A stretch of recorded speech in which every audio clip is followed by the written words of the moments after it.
Hey guys, welcome back to the channel. I'm Callie, and today I'm going to be going through books that give me summer vibes. There was no real prompt here.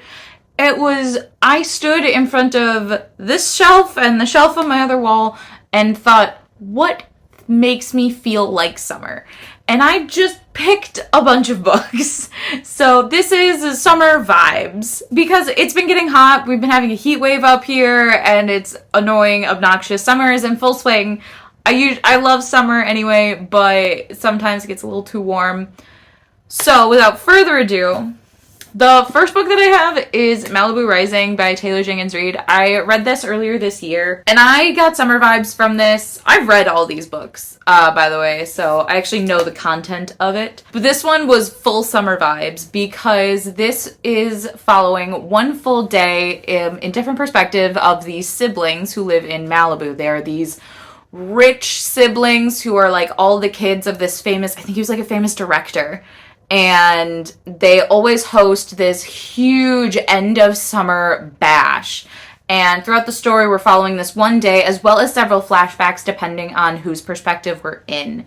And I really enjoyed this. It's not my favorite Jenkins Reid book, but it is very, very good. It still hits all the same notes. You feel like these people are real and tangible, and that's what I adore about Jenkins Reid. Jenkins Reid's writing style is she is very good at immersion and making you feel like the characters are real, and I absolutely love that. Definitely got this. And there was this big surfing aspect to the entire story, but it does happen in the summertime, but it's also blue, and I associate this kind of blue with summer because water. I don't really know. Up next, I have Six Crimson Cranes by Elizabeth Lim. This is the first book in a duology, and essentially we are following this young woman who is running away from her fiance that she's just been told is her fiance. She runs away and tries to get rid of this whole thing that's happening to her, and she runs into a witch who then turns her brothers into cranes.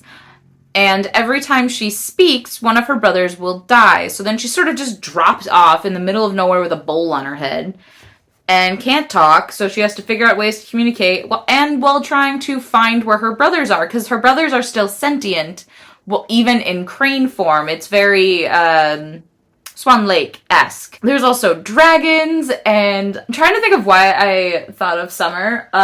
There's a lot of imagery with water, the dragons, and trees in bloom. So you'd think more spring, but when I see trees in bloom, I think more summertime and whatnot. I'm even looking now and there's snow on the ground on this cover, so I probably should have picked winter, but I get summer vibes! I don't know why. Up next, I have The Cruel Prince by Holly Black. Very different vibe for the cover, but I was looking at the shelves and Cruel Prince just gives summer. I don't know why, but it does. So I've always loved The Cruel Prince. I think I've reread this book 4 or 5 times already. We're following Jude and her sisters as they are taken away from their human realm and human parents after they've watched their parents get brutally murdered. And then they're taken to the home with the brutal murderer, to who he raises them as his kids. And it's a whole thing. And we have Carden, who is the Cruel Prince, who has a weird thing for Jude, and it's a whole thing.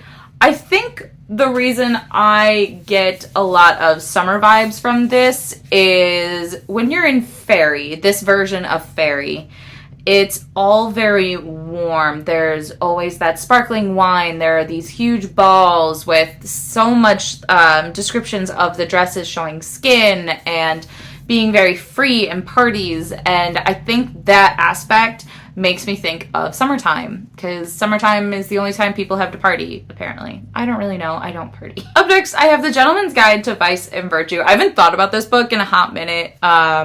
I know the third one just dropped after being pushed and pushed and pushed. We're following this young man who has just blown all the expectations of his family. This is in very Regency, Bridgerton era England, and he is going on his summer trip or tour of Europe, and he starts to fall for his best friend. And it's a really cute story. I loved book 1. Book 2 was also pretty good. I haven't picked up book 3 just because it's been so long since I've read them. It's just, we have seafaring adventures, there's a lot of intrigue, there's a lot of romance, and this tour does happen during the summertime as he's traveling to all these different countries throughout Europe with his sister and his best friend. The next 2 should come as no surprise. I have a pirate book and a mermaid book. So I have Daughter of the Pirate King by Tricia Levenseller and Skin of the Sea by Natasha Bowen. These are both happening on the shores on the ocean, and they're really fun to just be seafaring adventures. In Skin of the Sea, we are following this mermaid trying to figure out her purpose in life, as well as her purpose as a siren. And then Daughter of the Pirate King, we have the daughter of the Pirate King who wants her freedom. She wants to break away from her father and kind of form her own criminal ring dealio. Alosha is one of my favorite pirates that I've ever read about. Simi is definitely one of my favorite mermaids. Simi is, while a more quiet and feminine heroine, she is still strong and very strong-willed, and she is just a delight to read about. Now, I couldn't make a summer vibes list without at least one romance, so I bring you 2. So the 2 romances that I picked that immediately I gravitated towards is People We Meet on Vacation by Emily Henry and Well Met by Jen DeLuca. Now, Well Met is a whole series, and I highly recommend all of them. They all give summer vibes, but I only wanted to pick one. And the first one, I fell in love with this series with the first one. We're following this summer Renaissance fair. This young woman is helping her sister who has broken her leg and has a teenage daughter. She has moved out of her kind of falling apart life to help her sister out, as well as her niece. And her niece wants to sign up for the Ren Fair, but needs an adult to sign up with her. So she signs up, and she meets our grump of the book, who is also a double as a pirate within the Ren Fair. And it's really cool to see them have this play acting relationship during Ren Fair, and then have this weird, tumultuous, grumpy relationship outside of the fair, and then they blend together.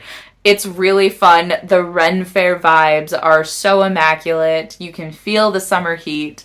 It made me really want to go to a Renaissance fair. I haven't been to one since I was like 12, but I definitely want to go to one this summer. Like I said, I haven't been to one since I was like 12, and I think I read this in the middle of winter, so not Ren Fair season. But I would highly, highly recommend this whole series. There is even a 4th book coming out in December. The other one that I picked is one that I actually just read, and that is People We Meet on Vacation by Emily Henry. Now, I didn't care for Beach Read. Beach Read was just meh. I think it was too hyped up. However, People We Meet on Vacation was so much fun. This is a friends to lovers where we have a travel blogger who, anytime she would go on these vacations, she would bring her best friend with her.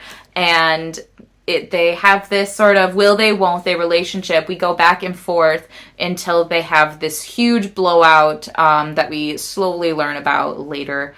And then she decides that he is the one thing that brings her happiness and begs him to go on one last vacation with him to rekindle their friendship.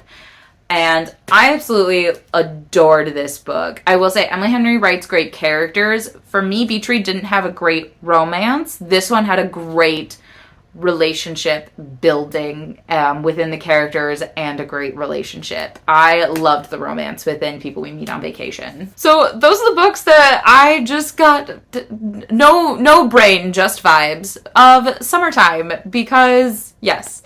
So I apologize for this video actually. So Sarah and I both had technical difficulties earlier this week, and we're both unable to post our planned videos on Tuesday and Thursday. Hopefully this one worked, and we won't have any more technical difficulties in the future, but technology sometimes is the bane of our existence, so it does happen, and I appreciate everyone who watches our videos on our channel. We do still post videos every Tuesday, Thursday, with the occasional Sunday.